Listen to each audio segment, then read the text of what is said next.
Good morning. Wow. So Facebook kicked me off today, so I'm trying YouTube Live.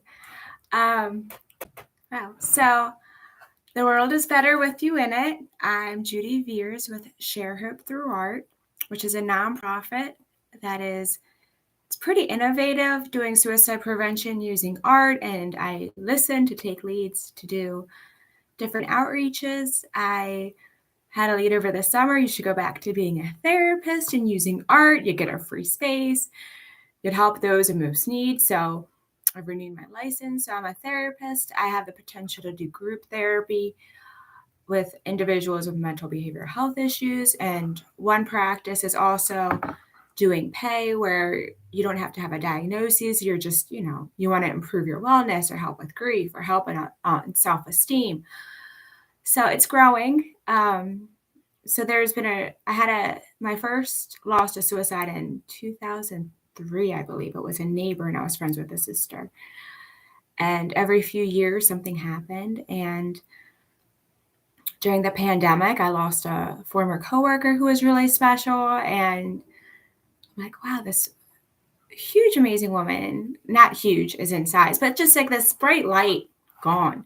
And then in February 2021, I lost somebody else where it was absolutely tragic. And so I'm back to sharing my story on being suicidal and getting out of the beware of the pit of despair, because I've been in that despair, totally hopeless, thinking it'll never get better, doubting all past happiness. Like I've been suicidal, I am bipolar, so my low was very low, but I got out and everything's been stable. I'm in optional professional treatment with a therapist. It's outpatient. It's fine.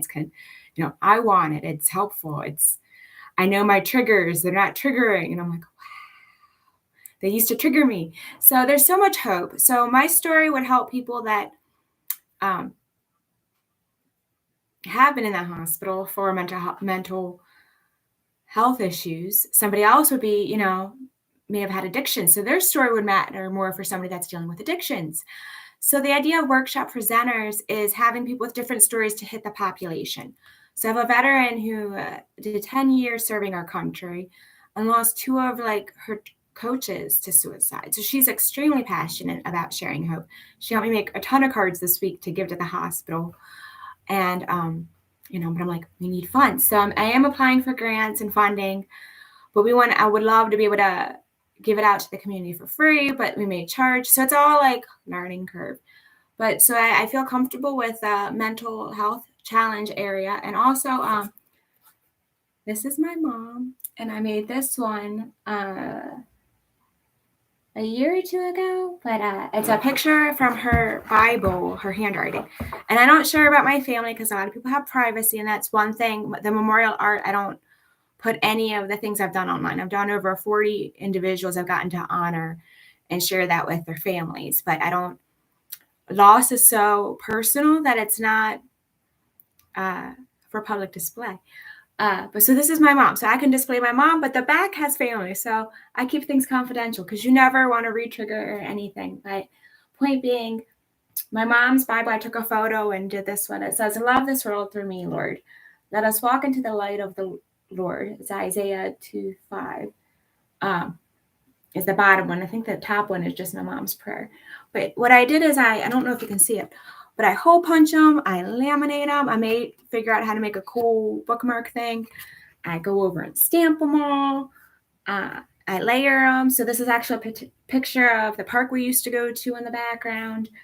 That's me and my mom. But making things like this, it feels good. I can put this in I actually have her Bible, so her Bible, or but it makes me remember the good times of my mom. So when I think of my mom, it's like a positive. And I got this at the library. I'm very pro library, but they have a page at the end of a healing book badge. Be proud of yourself. Expressing your feelings after someone dies can be hard, and it takes a lot of strength.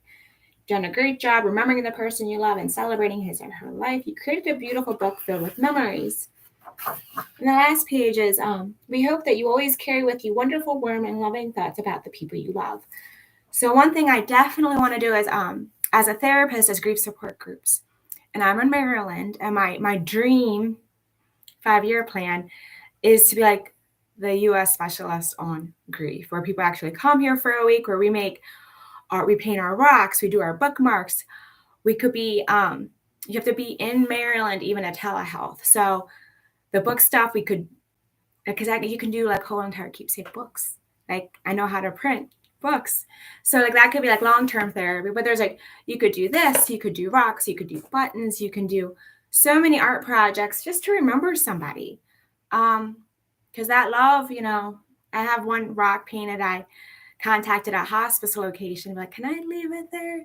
But it's a candle and like little candles behind it. It says, love lives on, and I feel like you just, it does. So that's about it. But I want to get workshop presenters to deal with things that I've never dealt with. I've dealt with depression and all that, but I didn't have postpartum depression. So I'm not going to get that. I don't have addictions.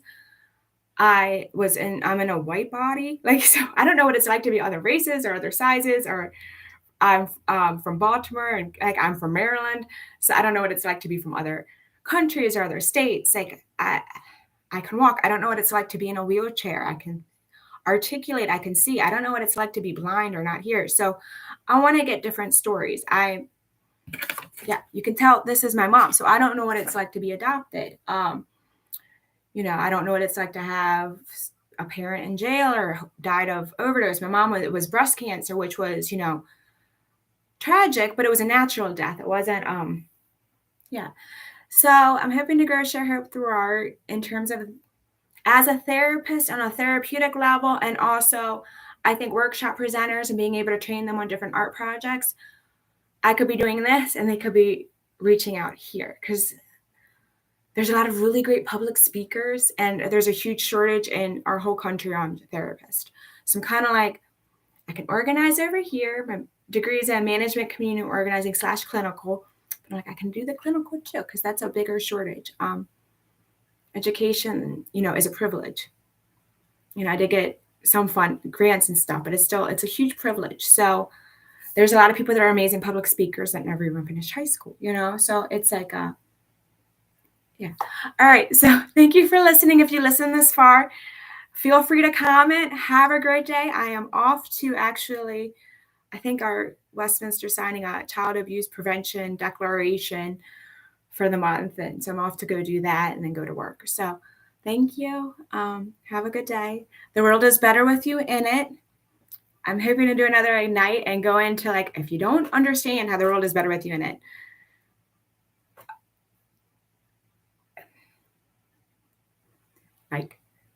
think it. The world is better with me in it. It's better with you in it. That's a whole scientific experiment on how do we process to make sure we know that we have a purpose and that our puzzle piece matters, and to, be that piece to the fullest. And each piece is different.